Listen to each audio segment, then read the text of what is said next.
Welcome to this fourth presentation covering our unit about employees' privacy. The name we have for this unit is Employees' Privacy and the Management of Personal Information. I'm going to advance to slide 54 so we can begin the meat of our presentation. A little bit of a refresher as to where you are. In our first presentation, we went through an overview of employee privacy issues, and we talked about the idea of the reasonable expectation of privacy. That's a theme that really tracks throughout all of these topics.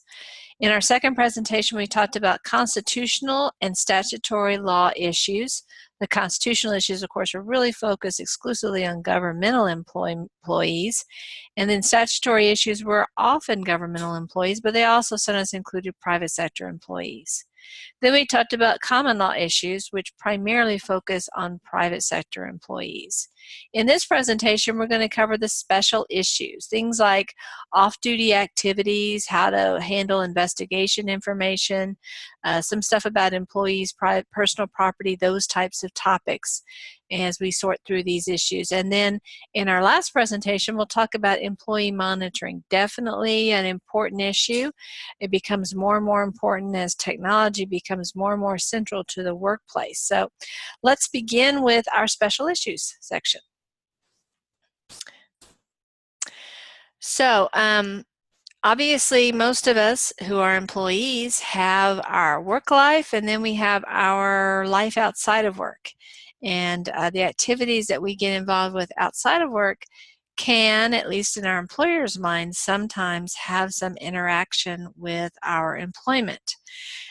Sometimes those issues can be pretty logically connected. Sometimes the connection may be, at least from the employee's perspective, a little attenuated.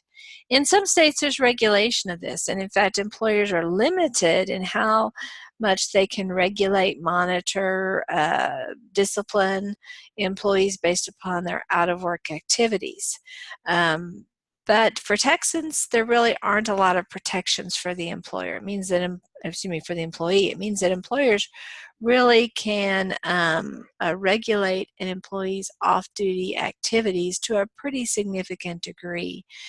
That doesn't mean it's a good policy. Certainly we're going back here to not necessarily what's a good policy, but what is permitted under the law and what's not permitted under the law. Some common areas that we do see employer regulation would be drug and alcohol use, also tobacco use, weight, various recreational activities. These could be activities that are inherently dangerous, for example, car racing, things along those lines. Maybe a person, an employee who is planning on, scaling Mount Everest, for example. Moonlighting activities, this could be working for competitors or working in related industries. These could be relationships with coworkers or relationships with competitors. These could be familial relationships. These could be romantic relationships. Or they could be conduct that could put a negative spin on the employer. Imagine that you happen to have a fairly senior executive in his or her spare time. They work in a strip club. Well, that could, if a customer were in the strip club, for example, and saw this senior executive gyrating to music without very many clothes on, you could see how that could damage the reputation of the employer. So that could be a type of thing that an employer might say, no, you can't do that if you happen to occupy these particular positions. As I said before, there's not a lot of regulation in this area, and so it doesn't in Texas, and so there's not a lot of limitations. But I think it's important, especially since larger employers may have units in other geographical areas, to think about some of those areas. Most of this regulation we find in the northern states and on the west coast. There are, though, in the southeast, some regulation in this area, especially with respect to tobacco use. In states like Kentucky, Tennessee, North Carolina, and Virginia, states that have a significant tobacco industry, we oftentimes see statutes that protect an employee's decision to use tobacco products when he or she is off the clock. You may say, well, why would an employer care whether the employee uses tobacco products off the clock or not? Well, there could be some reputational concerns, but probably the larger concern that the employer has is that this employee may experience more significant health issues. And this can affect the employer in a few different ways. One way it can affect the employer is in terms of loss efficiency. If the employee regularly gets colds and the flu or other conditions, perhaps because of a compromised immune system, then that means less work gets done, perhaps more sick pay is being used. But perhaps even a greater concern is that this employee might develop a chronic or serious illness such as lung cancer, heart disease, emphysema, something like that, that requires significant healthcare resources. And as a result, the employer, in most cases, the employer is paying the bulk of the health insurance.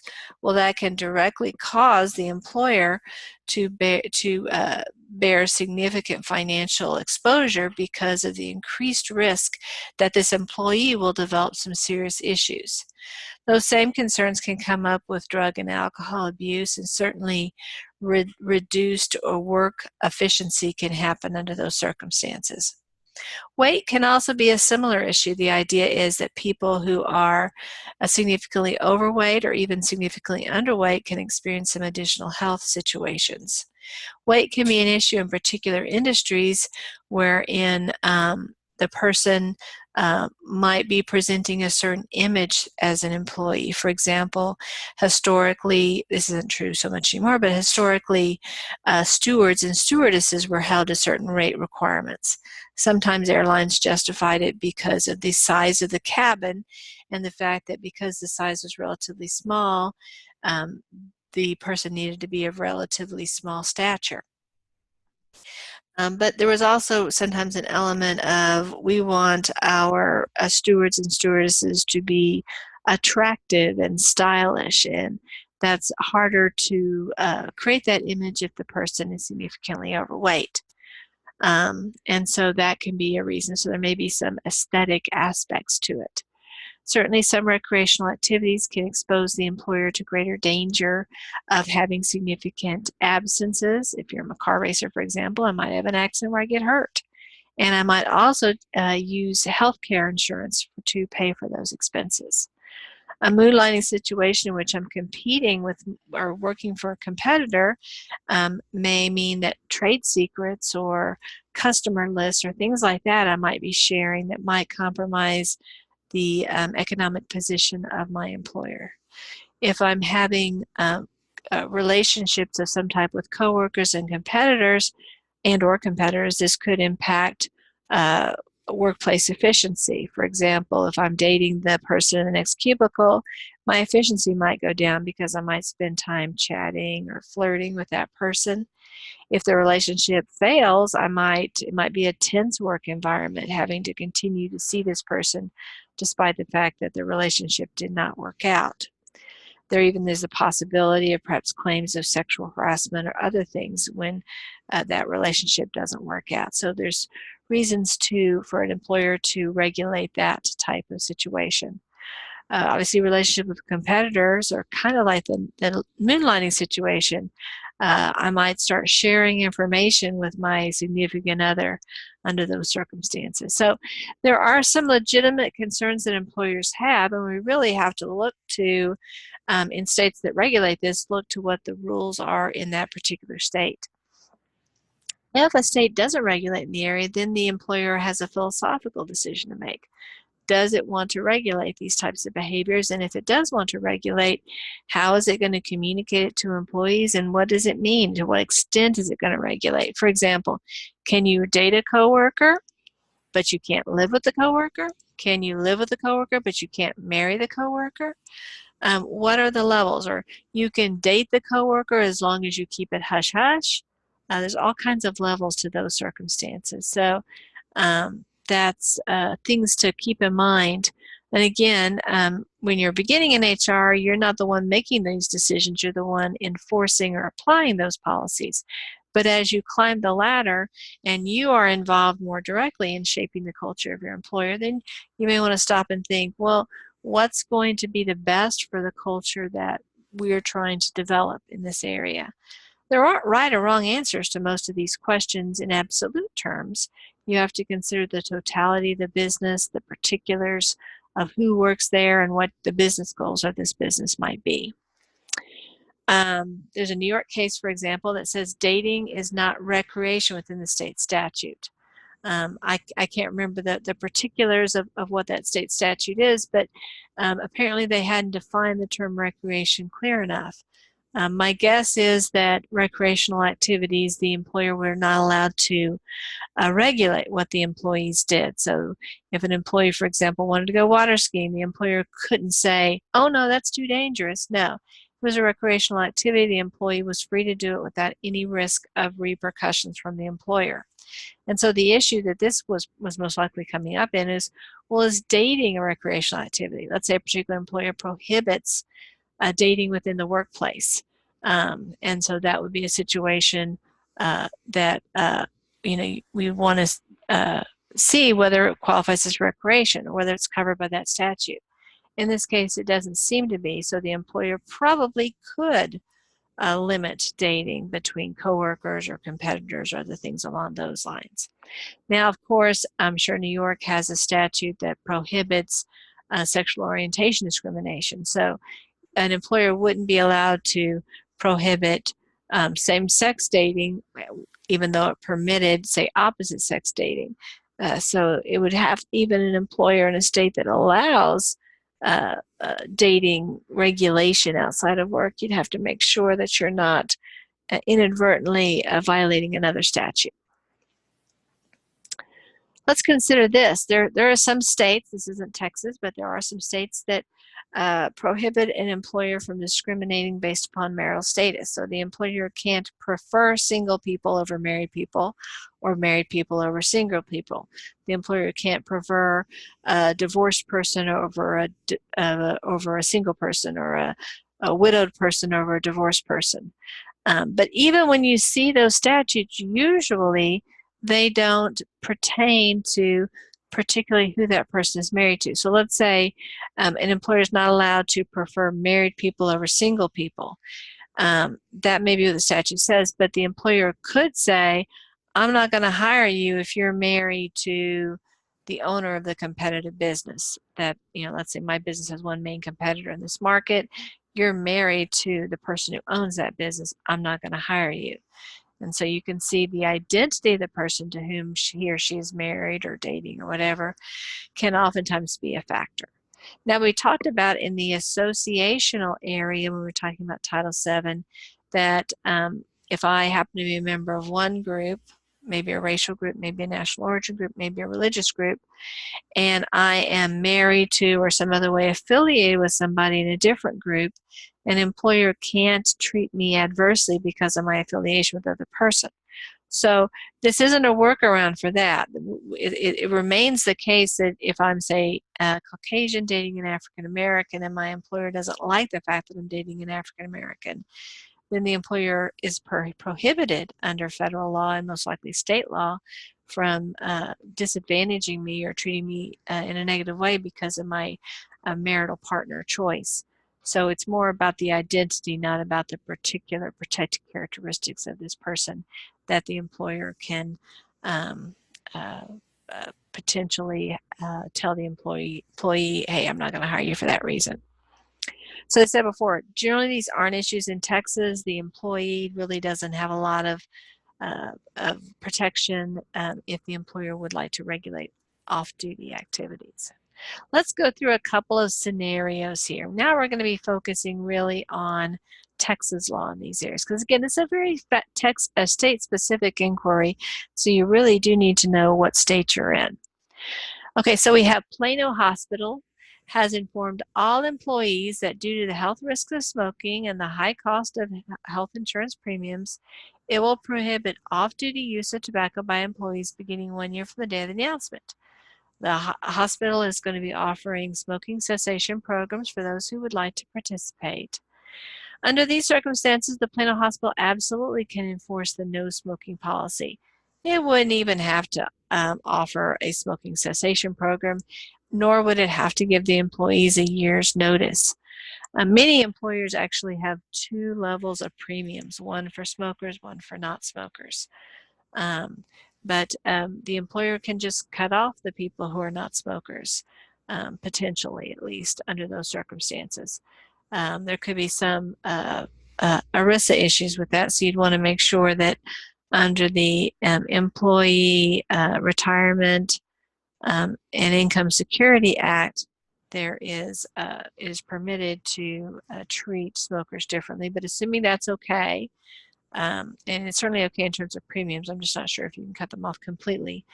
So there may be some ERISA issues, but there is no generally a problem in Texas with regulating that off-duty smoking activity.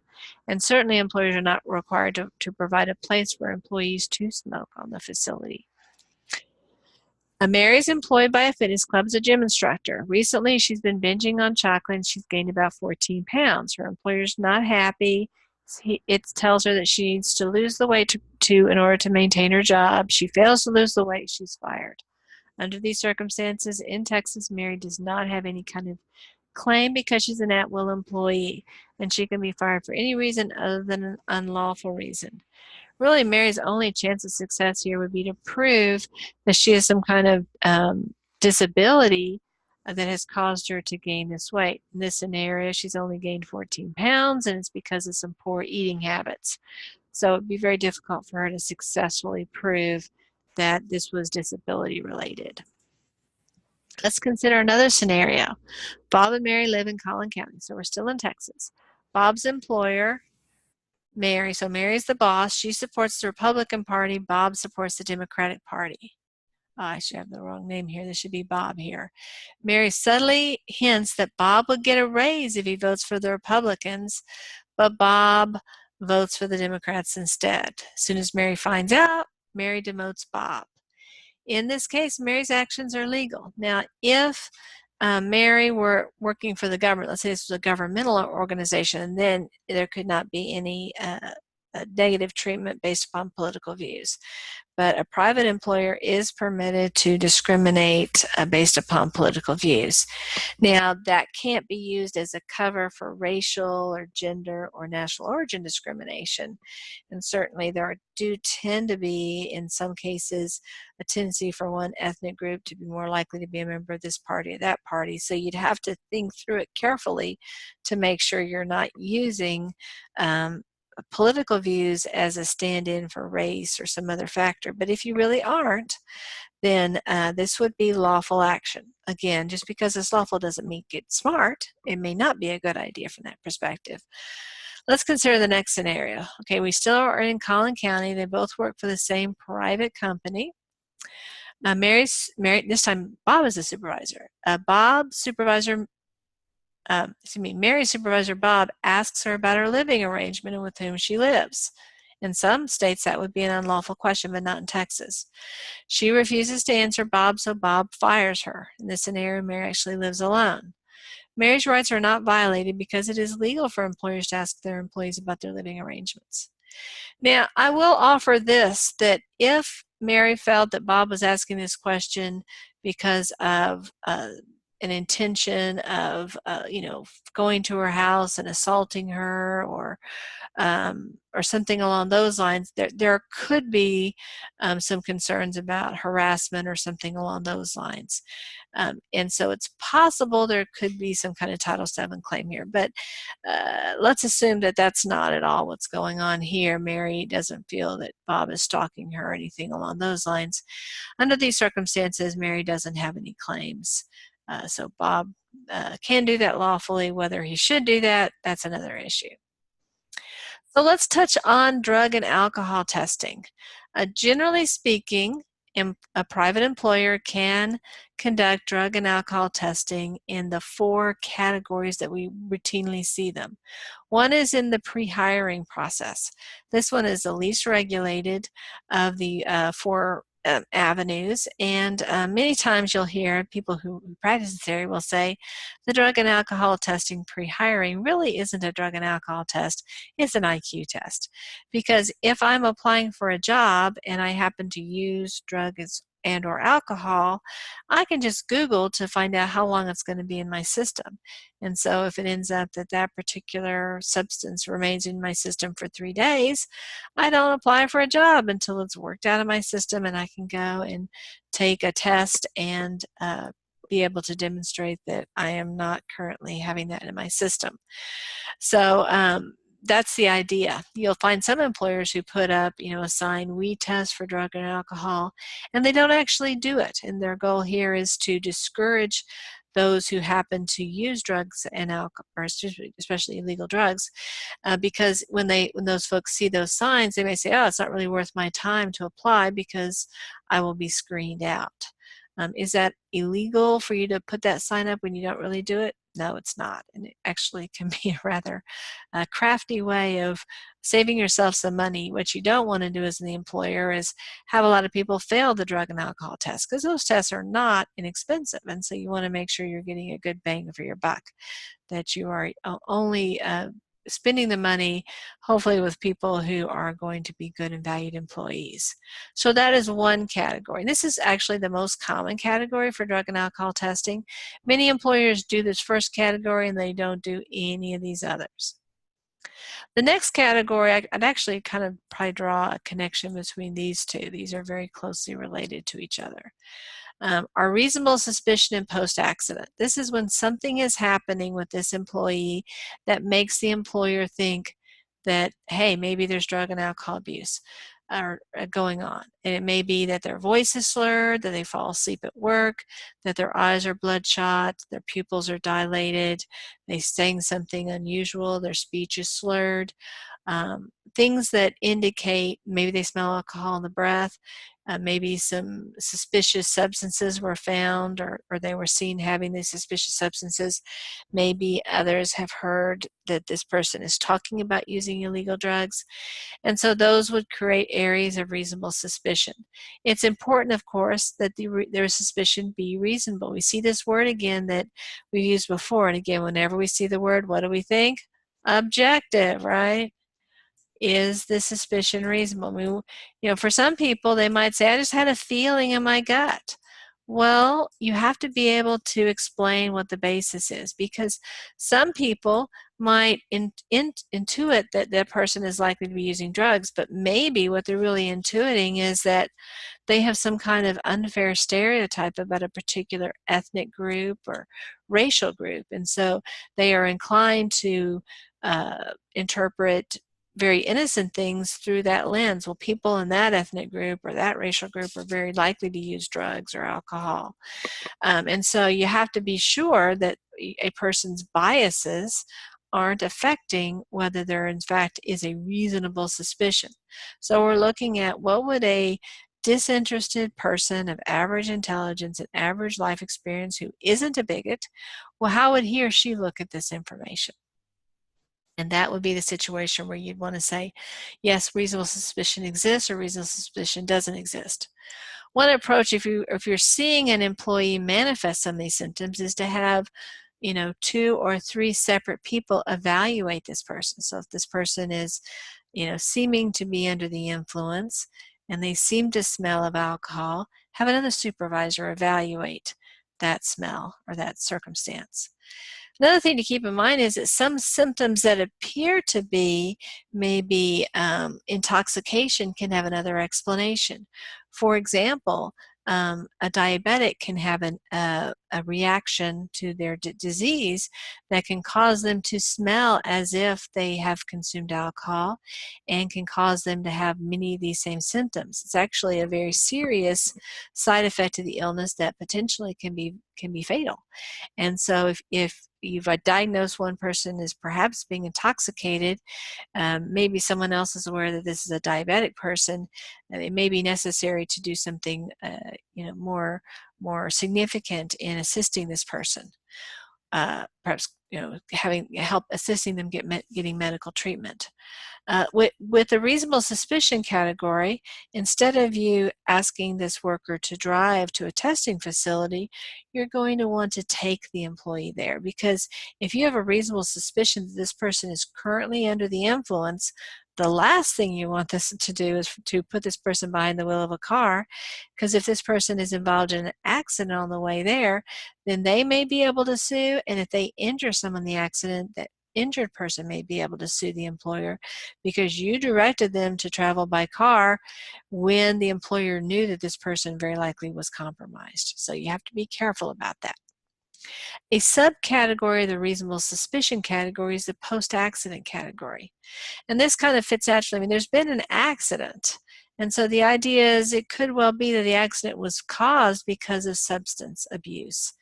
And so oftentimes the employer is going to insist, if it's two employees being in an accident of some type, that both employees submit to the drug and alcohol testing. If the employee is, say, in a car accident on the street with another vehicle, then obviously the employer can only insist that his employee go. Usually you have post-accident testing, even if it's obvious under the circumstances that your employee did nothing wrong. Let's say that your employee was rear-ended at a red light. Well, I mean, how can you think that person caused the accident? Obviously that person didn't.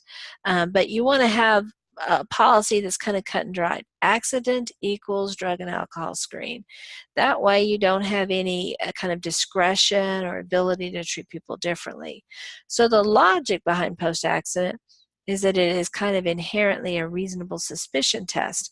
But in fact, in many post-accident cases, you may not have any meaningful suspicion that the person who was in the accident was actually intoxicated.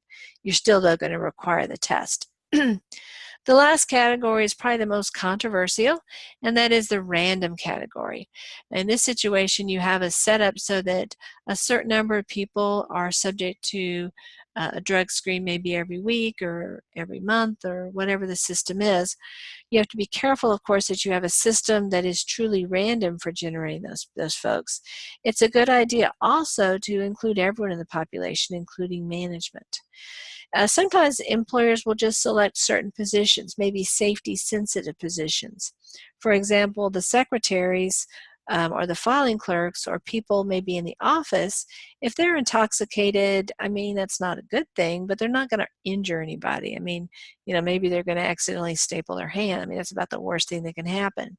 But if you have crews of folks who are doing things like, construction, well, if they're climbing, a tall structure and they're intoxicated, they may fall to their death. And so you may want to evaluate certain positions and say, well, these are going to be subject to random tests, whereas these are not. But most of the time, the best answer is just put everybody in there. That reduces the chances of hurt feelings. And if you do decide, though, to segregate, make sure that everybody who is in that realm of danger is going to be on the list. You definitely want to include managers and supervisors in that list as well. When you have a drug test, whichever one it falls into, you're going to want to make sure that you collect the specimens in a way that is very respectful of privacy interest. You also want to make sure that it's a secure way of doing it so that there can be no tampering. Obviously, somebody who is abusing substances is aware, most likely, that he or she may be subject to a drug screen, and so they have an incentive to, say, have, some maybe extra urine sample in their purse or something they think they can switch out or something. So there do need to be security measures in effect. One of the ones that's commonly used is the temperature of the urine will be taken to make sure that, it really is about 98.7.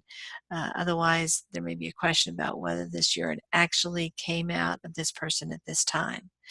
The manner of specimen collection can also be different in different circumstances. Urine is probably the most common. It's the least expensive. It's kind of perhaps the least embarrassing of the methods, or maybe not embarrassing, but the least intrusive of the methods. Also, you can have blood samples, you can have hair samples, you can have nail samples. So there can be a variety of mechanisms, and the particular industry you're in, how far you need to look back to see if there's been drug and alcohol use, and what particular chemicals you're worried about will affect the method of collection that you have. If you move away from urine samples, though, the costs are going to significantly go up, so that usually is a factor in the selection process. I'm not going to spend time on this case except to say this was a firefighter who um, uh, was found smoking. According to him, he just smoked once, but he was fired as a result of that. And the issue was, and he's saying, well, gosh, why does the government have the right to regulate what I do off duty? If I want to smoke, I should be able to smoke. Ironically, he was a firefighter. And the court said, no, it's reasonable that the employer would like to maintain good health and physical conditioning of firefighters, and smoking is inconsistent with that. So again, this is just showing an example of how the government, even the government, can regulate the use of tobacco, so certainly private entities can. As we said before, that the private sector really has a lot of flexibility in having drug testing programs in Texas. You just want to make sure that you are not invading the privacy too much. So for example, when the urine sample is being collected, you ought to give the person some privacy. Again, not so much privacy they can switch out urine samples, but enough privacy so that they can provide the sample without doing it so in an immodest way. In this case really isn't relevant to our circumstances because this is from a different state. You can see it's from the Third Circuit, not from our Fifth Circuit. She refused to, this person, Ms. Borse, refuses to submit to a urine sample, and the courts in that state said, no, a mandatory drug testing was a violation of the employee's right to privacy. This is not going to work in Texas. I'm just providing it as another data point for you, but certainly this would be a loser argument in Texas. You certainly don't need to know the name of this case, and the result would be different in Texas.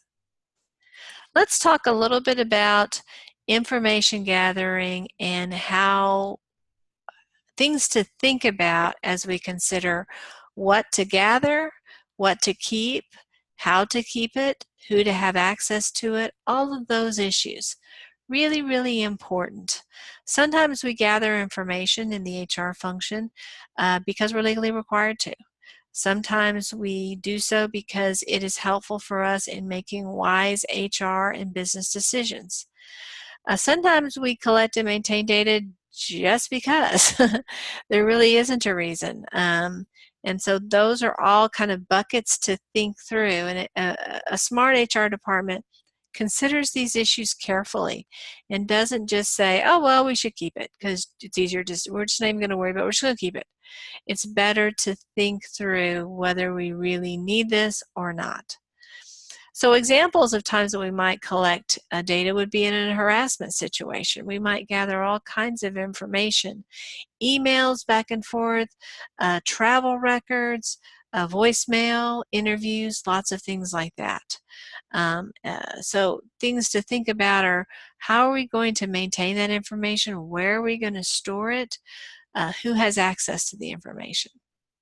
There's something that you see in literature called function creep. And that what happens here is that we have some data and we're not sure what to do with it, and so we decide that we're going to use it in some way. Well, is this data we really ought to be using in that particular way? Just because we have it doesn't mean we ought to necessarily use it.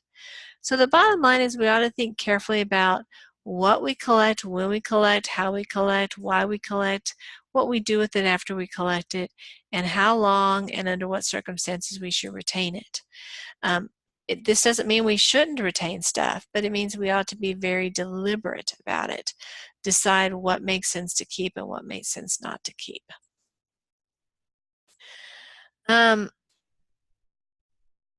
We want an issue that has become bigger and bigger is with smartphones and laptops and tablets and things like that, is that many times employees will be working on their own gadgets. And so many times they have a feeling, well, while they're doing company work on their own gadgets, that somehow or another it's their stuff now. But the data remains the employer's stuff.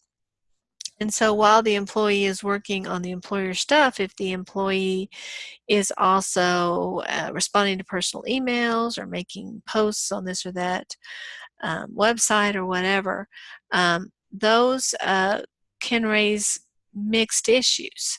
For example, if I'm an hourly paid employee and I'm posting on Facebook while I'm supposed to be working, and I'm doing this all on my smartphone, um, what about those entries? What about those data? And so it does definitely complicate this area. If this were 10 years ago, I'd probably be saying to you that a best practice in this area is to tell employees that they have to use company resources when they're doing company work. That answer is probably not as, I mean, it isn't as certain today, just because of the commonness of using other devices and the fact that many workers work remotely and they work kind of 24/7 when they don't necessarily have access to company resources.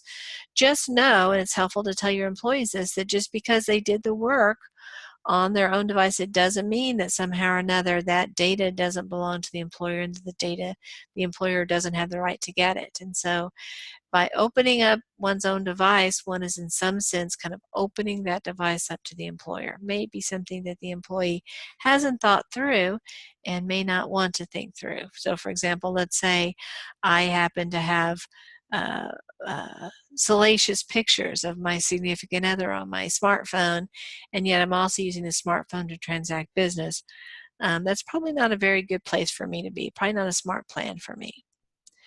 Another issue can relate to administrative passwords. Most company devices are going to have the password that the employee has developed, but there's also going to be some kind of backdoor that the administrative person can go in and get stuff. I mean, you need to have that obviously because the employee might stop coming to work or might get fired and you might not be able to get their password. And so you do need some kind of backdoor. What you don't want to have happen is that you're using that backdoor for improper reasons, or you're doing it kind of for trivial reasons. Or sometimes you might even have an administrator who's just curious, who's doing it clandestinely. And so those can be situations where you have abuse and you want to make sure that when that comes up that you have significant consequences for it, and which certainly can include dismissal, and that when you are having the administrator use the password for genuine work issues, that you think through carefully how you're going to proceed in that case. Is it better to do it through that method, or is it better to go to the employee and say, give us the password? Again, this has to do somewhat with company culture, but also has to do with sometimes legal issues. When a password exists, the employer is more likely to be able to say there's a reasonable expectation of privacy. So it may be useful to let employees know, listen, I mean, this is password protected. You get to pick your own password, but just so you know, we can go in and we will go in when we need to. And that again can defeat that reasonable expectation of privacy. So we have now concluded our special issues section. In our last section, which will be in a different broadcast, we will cover the topic of employee monitoring. I hope this information has been helpful for you. If you have any questions, as always, please reach out to me at my email, cgroover@collin.edu, or better yet, come by my office hours. We can talk at length about these topics. I appreciate your attention, and I hope you have a wonderful day. Take care.